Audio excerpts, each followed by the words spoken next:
majority would really come together in our campaign. And, you know, like Jake in the film, I mean, there is a question that is, bakit di niya pinatay yung tatay niya? If, di ba? Yan.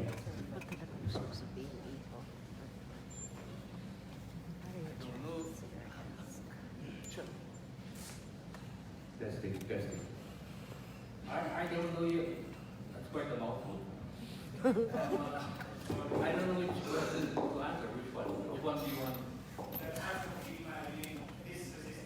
Sorry? My main concern is, how do we enter a reimagined form of resistance, especially with the younger generation not really buying into the hardline, makibaka, wag matakot thing. And we want the youth to be engaged. We want us youth to be engaged. And what is another form of alternative that you can offer to basically the whole voting population right now? Aside from making a film, are you asking that? Aside from the usual content that's very polarizing, do we have a reimagined sort of resistance? Another way of tackling Duterte besides the very strong line way of doing things? Well, the Kangkungan film was not made for this audience. It's supposed to be an online video. So it has a different, there was a different purpose for it. It just so happened that we had this screening and we were able to finish it. I'm being a student is does not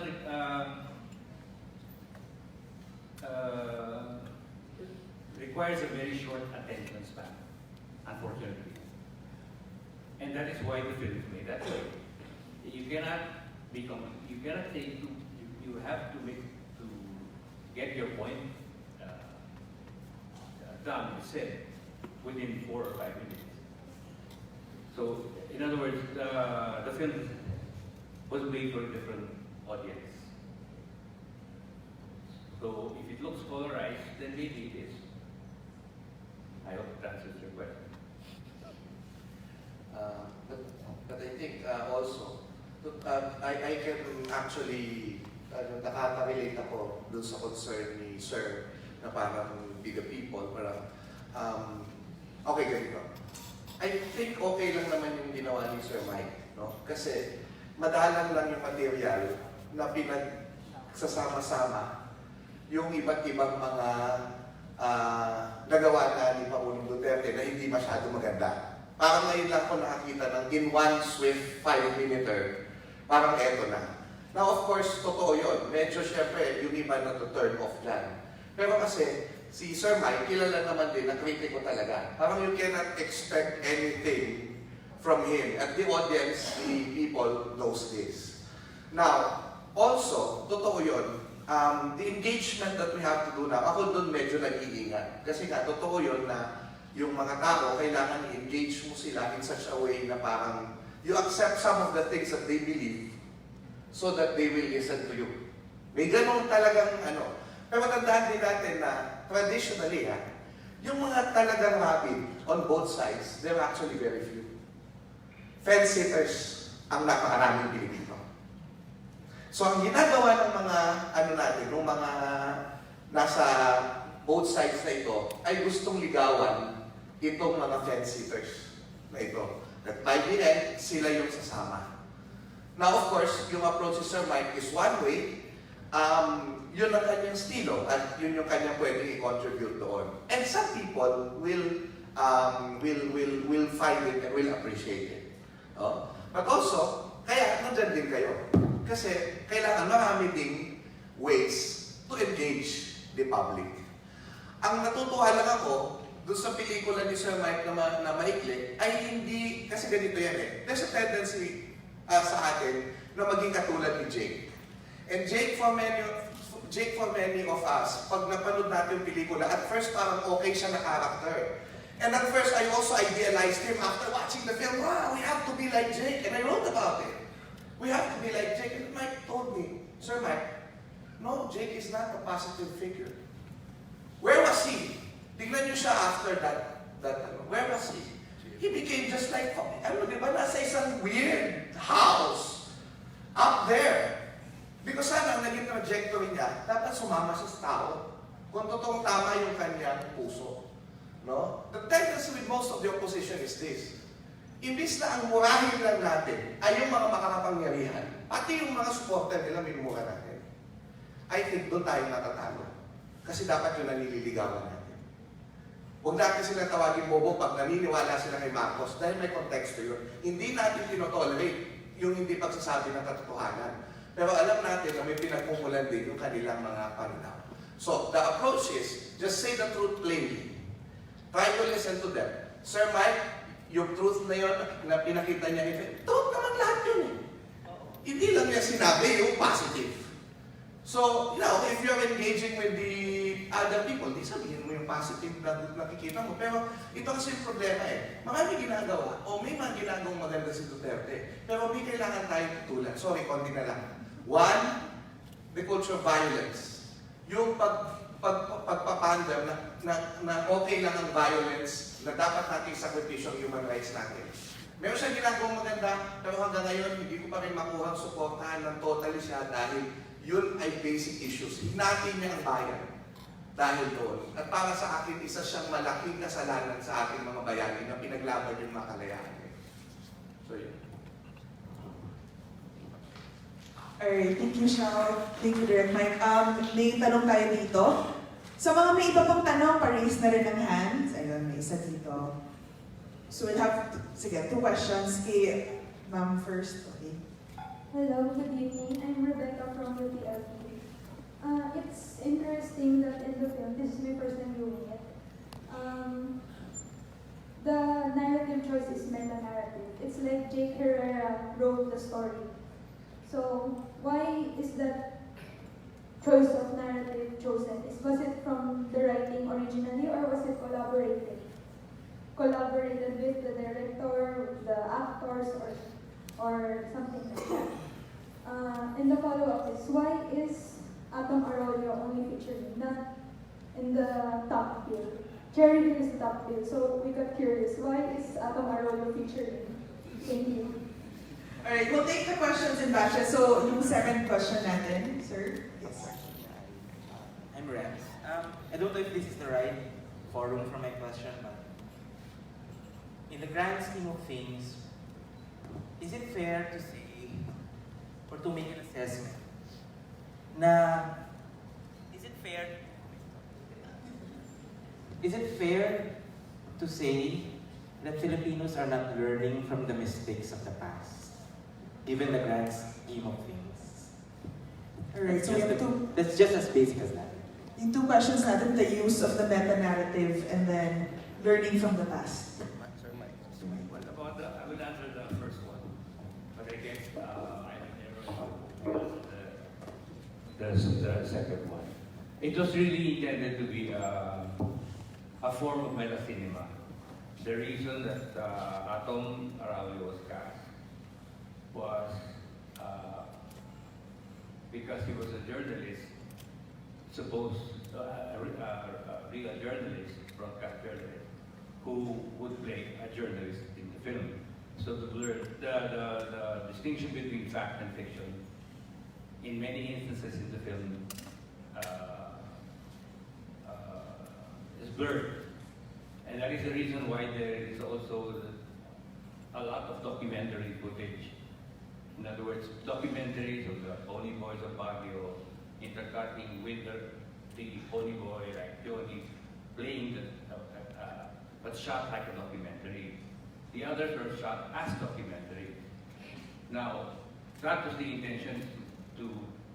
Another aspect of meta cinema is breaking the fourth wall. In other words, talking directly to the audience.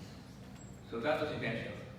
Now, you asked about Sherry, or what about Sherry? Sherry Hill was top bill and why Atom was just Chris. Oh, that is a movie. That is a movie convention. In other words, even if Atom was had the lead role, the convention in movies, I think not just here, but you give the top billing to the biggest star. So the biggest star in the film is Jay. And then, but Atom, that's why he was put last, but separate. Because it's not a mental, that's what it is, that's all it was. Okay, the second question. Dagdag ko lang Direk Mike sa diskurso ng narrative device. So hindi ito yung unang magkakataon na ginamit Direk Mike yung meta-narrative. In fact, sa Bayaning Third World, yun talaga yung nagdala talaga nun. At napaka-epektibo nun kasi yung mga characters ay tumatawid-tawid ng mga timeline, buhat at panahon ni Rizal, nakakusap si Prapen, etc. No? So parang mas malaya siguro sa pananaw ko ang director o nagkikwento na gumamit ng ganung device. Such way na hindi naging storybook yung naratibo ng buhay ni Rizal. No? At gusto ko lang sabihin na bakit sa Resistance, siguro lahat ng mga nandito ngayon sa gabing ito, mas marami pa ng mga nandito ngayon kasi nanood sa buong linggong screening ng Bato de la Rosa movie.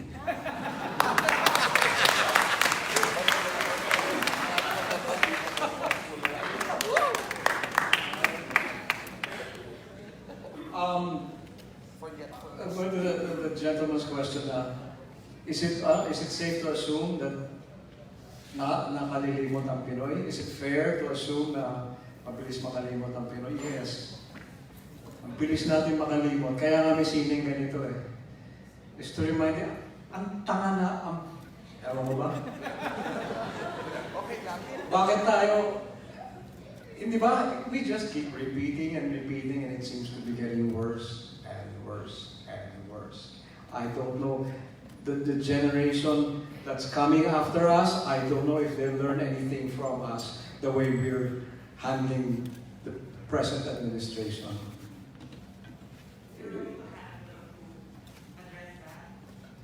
Okay, here's one. I'm going back to the gentleman's question before yours. Just an example. Must it be presented in such a way that it polarizes? No? Well, I'm sorry if the truth polarizes. Okay? Now, there should be no fence sitters anymore. We should not pander to them. There is no gray area. It's either wrong or it's right. It's about time you make up your mind. So wala na yung... The way the truth was presented, it was presented by an artist. That's the way he feels the truth should be told. Now, if it's polarizing, then I'm sorry. I'm trying to relate both of your questions, no? Kasi, how do you get the grasp of it? One way is to not think that telling the truth is polarizing. It's not. It should, as a matter of fact, unite the one side. Because truth is liberating. Truth is, it's the answer to our problems actually. Real truth, transparency. Hindi pwedeng fence-sitter eh. Kaya tayo nagkakaganito eh. Oh, we'll wait and see. We'll give him a few more years. Oh, well, baka naman ganito. And then we have, I'm sorry, with all due respect, sir, we have terms or meron siyang, kunwari, etong administration na to, meron ginawa na medyo hindi tama. Hindi na oras para sabihin yung medyo hindi tama eh. Hindi tama, tapos. Wala nang medyo, mali eh. Ano lang siya? Sorry. Sorry to interrupt lang. Tama naman siya. Ang sinasabi ko lang dito, yes, you say the truth as plainly as possible, pero we should really, this is the problem with opposition. That's why we are parang medyo na out of touch tayo.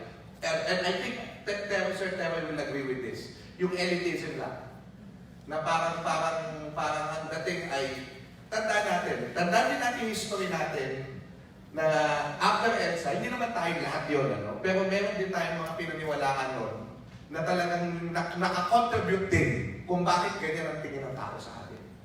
Oh? So, yun na tinitignan nila ngayon na alternatibo ng Savior. Mali. Hindi tagapagligtas, hindi pagliligtas yung nangyayari ngayon. At kailangan maging aware tayo doon. And that's true. Let's stand, huwag tayo mag-defensive. But yes, yun lang. Parang meron, totoo yung sinabi ni Sir Mike about Jay. Sometimes you will lionize people like him, pero may pagka-self-righteous. Yun lang. Kailangan tignan din natin yung sarili nating mistakes. But yes, no fence-sitters. Kaya sa totoo lang sa Mayo, sa eleksyon na darating, tulungan natin yung mga tao na hindi sumusuporta doon sa karahasan na at paghahati sa bayan at pagpander sa dayuhan. Salamat po. Yung issue siguro ng pag-alala, no? Kung tutuusin, kagabi, ang unang gabi ng EDSA Revolution, February 22. Ay yung pangalawang araw, saktong mga alas 9, nag-call si Cardinal Sin sa Radio Veritas na tumako, magdala ng pagkain suportahan ng mga sundalo o yung mga rebelde na nakahold up sa krami. No? Kagabi, ang first day na EDSA, so 33rd anniversary, inisip ko, nag-meeting ng social media, sino nakakaalala? Mas marami pang trending si Dante Golapa kaysa sa nakakaalala sa 33rd anniversary ng EDSA. Wait, kasi bihira natin marinig si Direk Mike magsalita. So Direk Mike, nung first day ng EDSA, naalala, or second night, nasaan po kayo doon at ano po ginagawa ninyo? Oh, hello. Because I was all over. I don't remember exactly where I was, but I was at times I was with some people from the movies. I remember the late Jerry Delgado, but then I would also move with another group. I don't really remember the call of Cardinal Sin. I think I may have missed it. I only heard afterwards through, was it? Basta ano na it's that kind of feeling na, itong sinabi, and then we find out through by word of mouth. You know? Ayun. Gaano po katagal after 86 na na-realize or sumispecha ka na makakagawa ka ng ganitong klaseng pelikula? What? Sumagi ba sa imahinasyon mo na gagawa ka ng ganitong pelikula? Which After 86, after... No, I retired from the movies in 1999 with Bayaning Third World. I had given up completely, not because of anything, but I was still in the movies. I cannot escape the movies because I grew up in the movies. My childhood, everything. But after I realized, looking back now, I mean, it's only when I get obsessed with something. And after Bayaning Third World, I've always been obsessed by result. So nung pumasok yun, and I took almost 2.5 years to finish that movie. I felt there was nothing, and the climate had changed, and tapos na yung EDSA, and then I was beginning to get disillusions because nothing seemed to be changing. And then I also began to realize that, basically the solution was, why continue making films? Of course, there were many offers to make commercial movies. I did make one comics movie, which I don't know, which was a big hit. And I remember watching it in the theater and comics it. So, hindi nahati na langit. Hindi nahati langit. It was a big success. And I gave it as much time as I did my other films. But when I watched it, people it was full, it was packed. And I didn't know whether to be happy or sad. All I didn't know was that after a few minutes, I left theater. And then there were offers after that, even the producer of Sisters de la L, okay, let's try to make up now. Kaya mo pala gumawa ng commercial movies, pinaroon ng mga mates ko yan.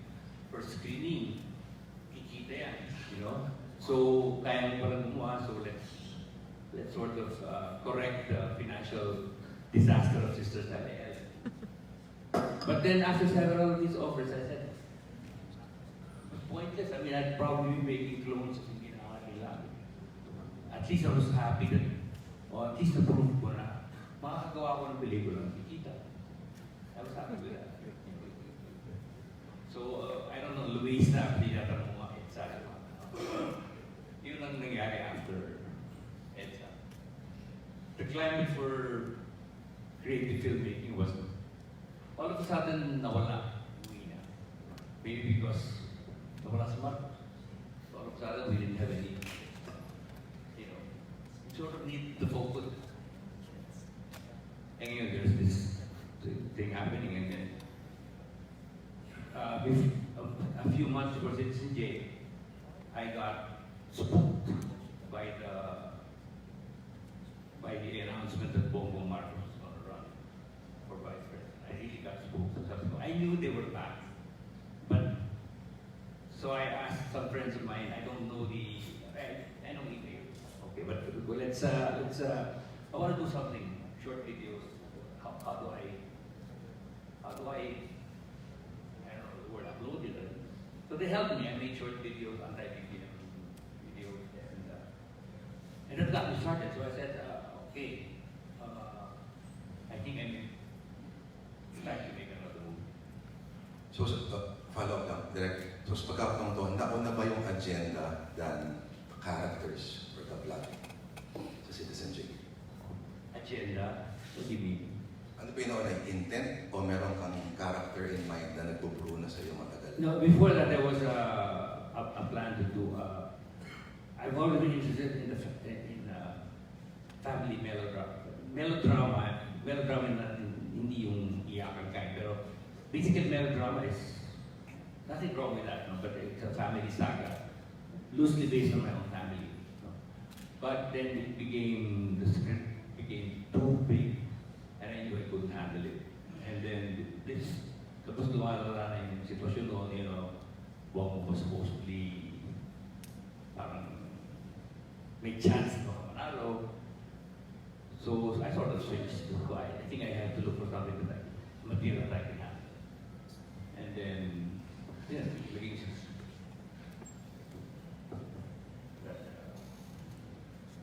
May follow-up naman ako, Direk Mike. Kasi,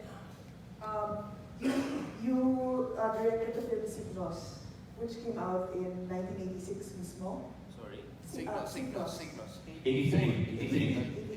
So, that was, what informed the creation of that film nung panahon na you were in the midst? It was about the anti-censorship movement, the student movement, in the height of martial law, versus the approach that you took now in talking about the Marcos dictatorship in Citizen J as well as the current Duterte presidency in Kangkungan.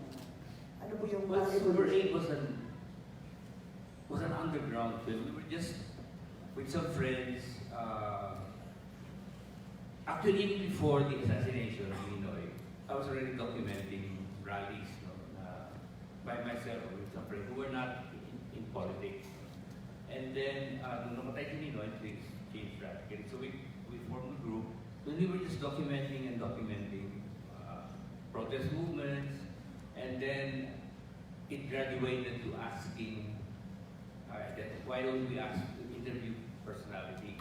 I mean, people who were active in the protest movement. So there was Renesagisa, Karnal Singh. Nung natapos na, we had this enormous amount of footage and we didn't know what to do with it. Okay. Until there was a talk, there was an event at St. Joseph's College, I think, that organized by Lino Rama, and they were Tony was going to appear to speak. This was months after the assassination. So they asked me, baka pwede mo nang ilabas yung film? Sabi ko, how? It's out of the footage. And so I asked Bigla Kama, time to do any. So what I did was, I found this poem, I always liked this poem of Bertolt Brecht. And I said, yun na lang ang line. And then I would just put the images together.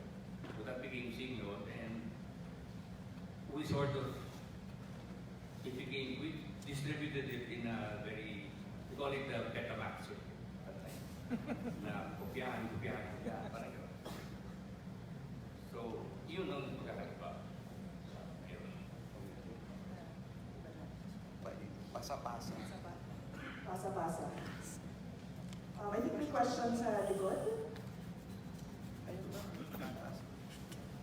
Good evening po. Ako po si Direk Mike de Leon, student, freshman BA Philosophy.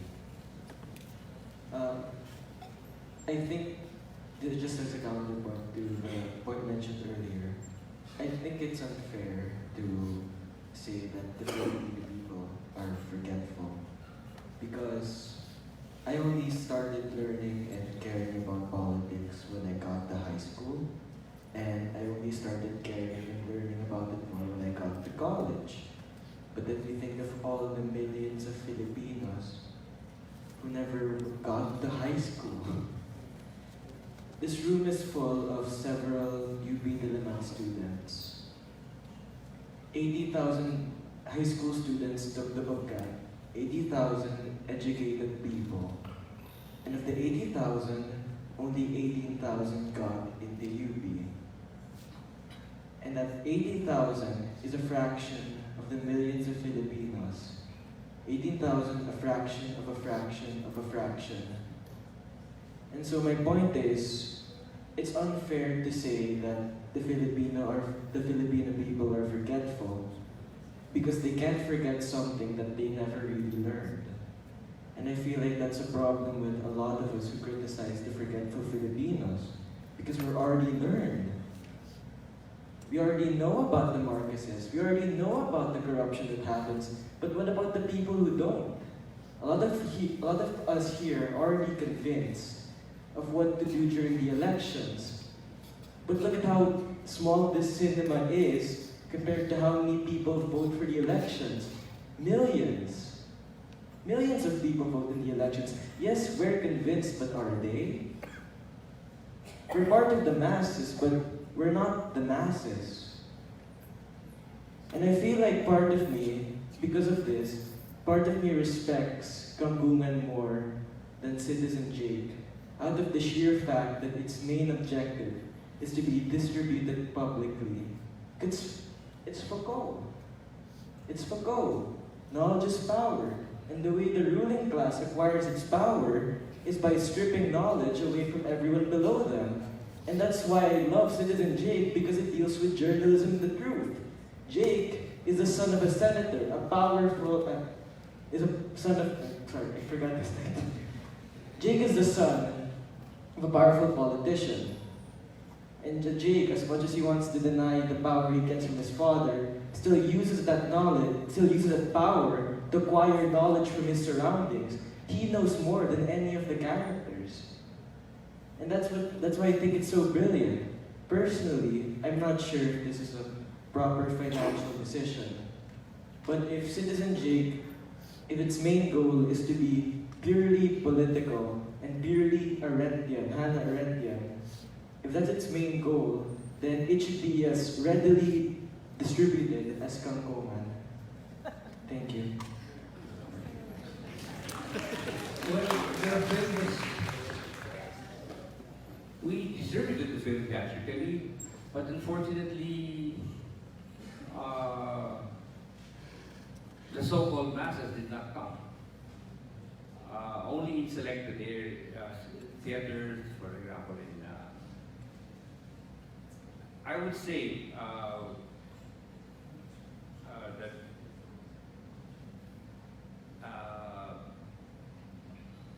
without sounding like a snob, it was basically professionals, the students, not too many, and in theaters like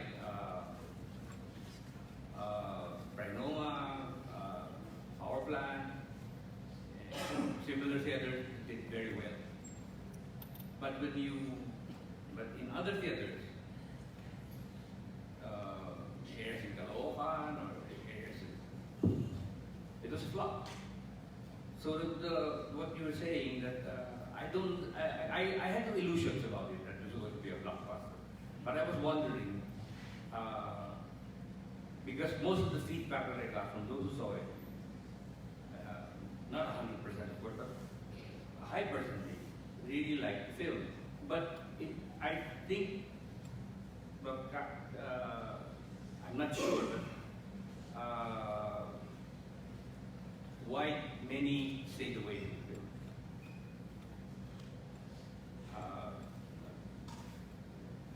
I cannot answer that. Why, if we try to distribute it now the way you want to distribute it, I don't think there is going to be any theatrical producer, a theatrical distributor that will accept the film. That's the reality of the cinema industry. Okay. Don't you plans to stream? You have plans to stream? Yeah, well, we're already streaming, but we're trying to get into, we may get into, I think, Netflix is not an option yet, but streaming on Vimeo. So this will be the last public screening. And so we sort of thought that we could turn into a bit of a sort of political screening, because that was why the film was made in the first place.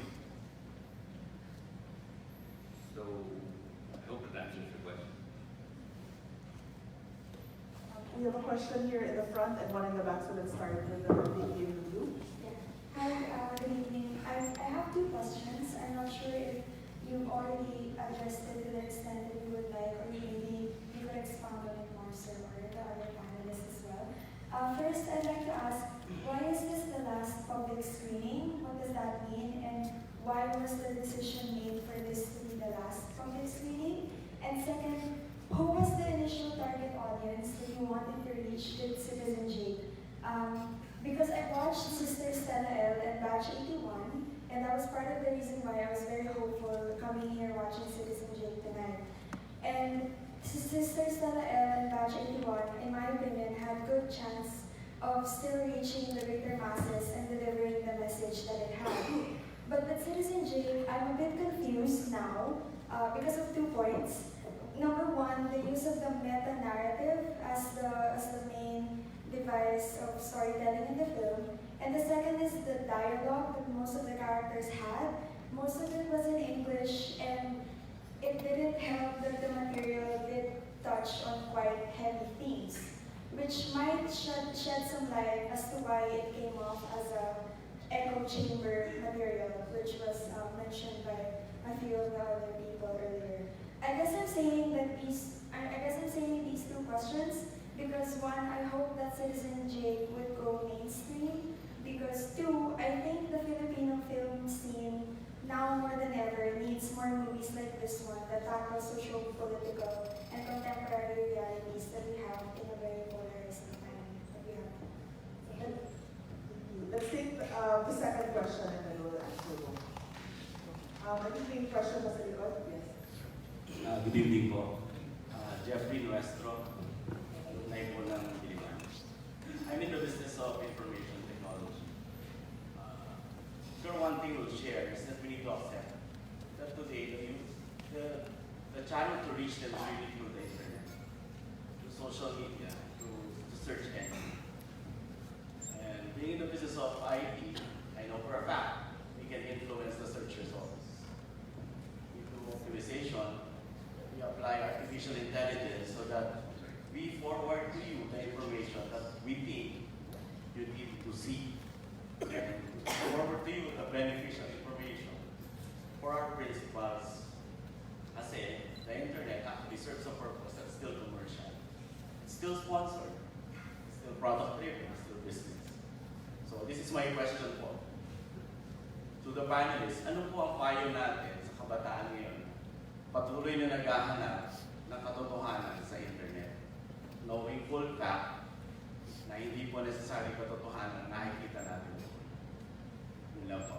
Bago mabitawan ng mic, magkano yung services mo sa search engine?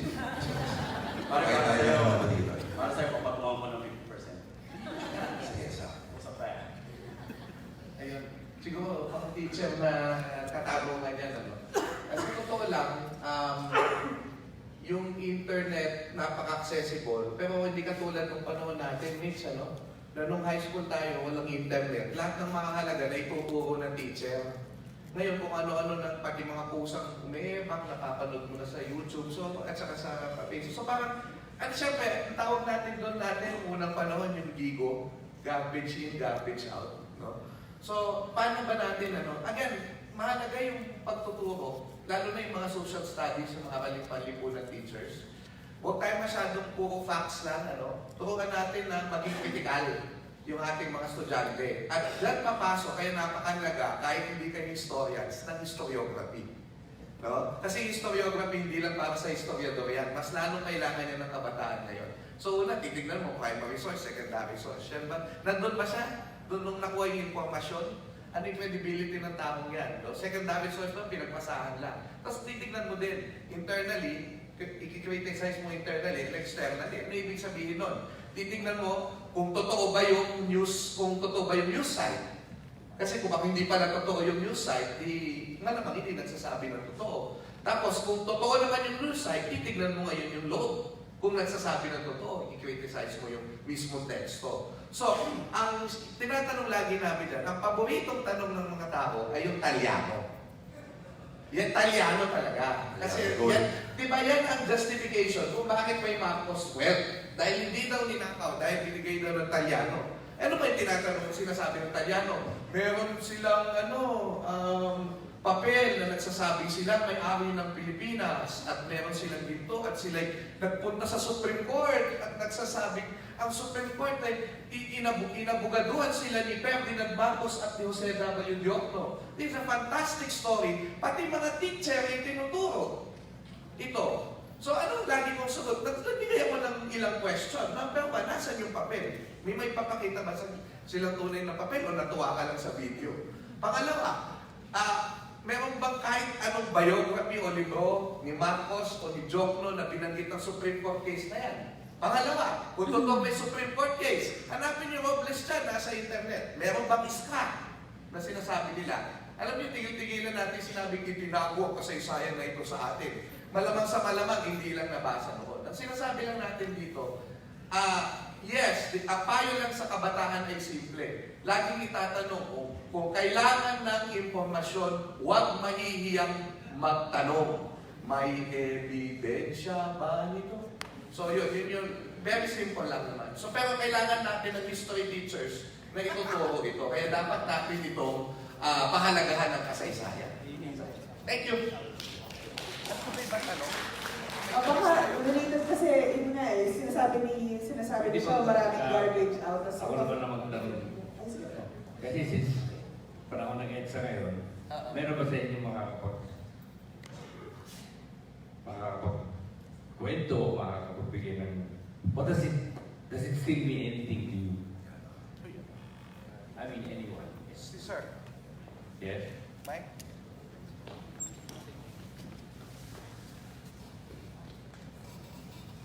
Good evening. I'm Nap Quejada. My wife is here. I'm also from UP. My student number starts with 81. So, Mars na doon para sa ang wife ko naman 83. Kaya pareho kami nito. Mas aktivista siya kaysa sa akin. Mas madaldal lang ako kaya ako nagsasalita. So, unang-una po gusto namin pasalamatan itong pinalabas din yung pelikula ngayong gabi. Iba po yung Teroy ng panahon namin.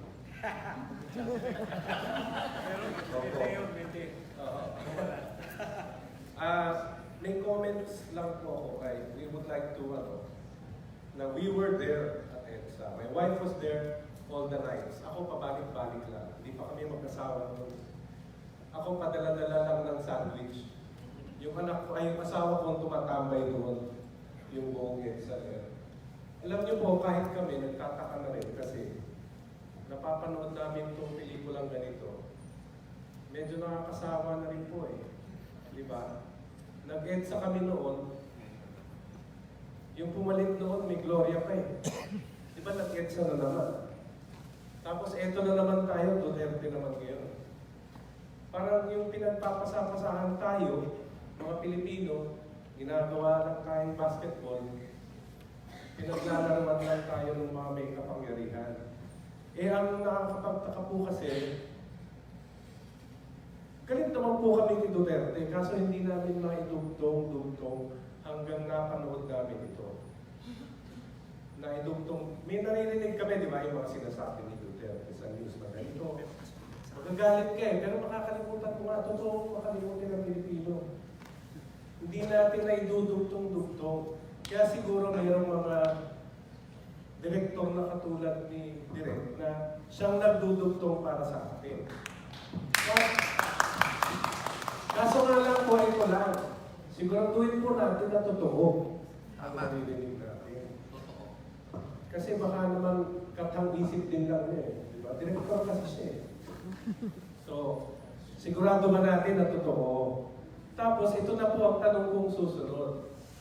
Nung ginawa niyo po ito, we were talking about fence-sitters earlier on. Kasi totoo naman na it's time to shake the fence. Laglag na natin sila. Saan ba sila? Dito ba sila sa kanan o doon sila sa kaliwa? Tama na yun, no? Fence-sitters. Kaso, once we shake them off the fence, eto na naman, election na naman.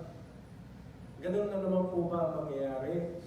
O tatanggapin po namin direct na truth sayers kayo, kayong panel na nandyan sa stage. Ano? Kasi nagre-reflect naman sa nararamdaman namin na katotohanan. Kaso, kayo po ba may papasa nyo naman ba kami sa truth sayers din sa susunod? Baka naman eto na naman tayo. Alam niyo yun, you vote for certain people hoping they're against the sitting or the current government, yung pala, they're just waiting for their turn din naman. Kaya, ayun nga po, frustrated rin kami. We are from the EDSA People Power generation. Dumating na po kami ng panahon ngayon. May mga anak na rin kami. May property na rin kami. Kaso, hindi namin sigurado kung ano mangyayari sa mga anak namin din. Kasi, ano ba ito, cycle lang po ba ng Pilipinas ito? Parang, thank you. Well, since I'm the oldest here in this panel, siyempre I was elated when, at that time, especially finally getting rid of the Marcos family. But I was also wary, I must admit, because it turned into a fiesta. It was, I still believe, this is my personal belief, that I don't even call it a revolution, I call it a revolt. Because it is not, this peaceful revolution is an oxymoron. It doesn't really, there was no catharsis. Wala, I mean, nakaalis ang mga tinulungan ng mga Amerikano. Okay, wala tayong magawa noon. I was at the back at that time, yung gusto na pumasok ng tao. They were very angry. Kung nakapasok yun, depok talaga mga Marcos. But they were not there anymore. People were happy and angry at the same time. And I felt that it was a missed chance, because, and then, syempre, all of a sudden we were the top of the world, I mean, people in America were already coining acronyms like TGIF, thank God I'm a Filipino, and Jane Fonda was flashing the Laban sign, the Oscars, Kim Paredes I made an NTV for Kim Paredes and Dr. Filipinos sa mundo, which I don't want to listen to anymore. Makes me cringe.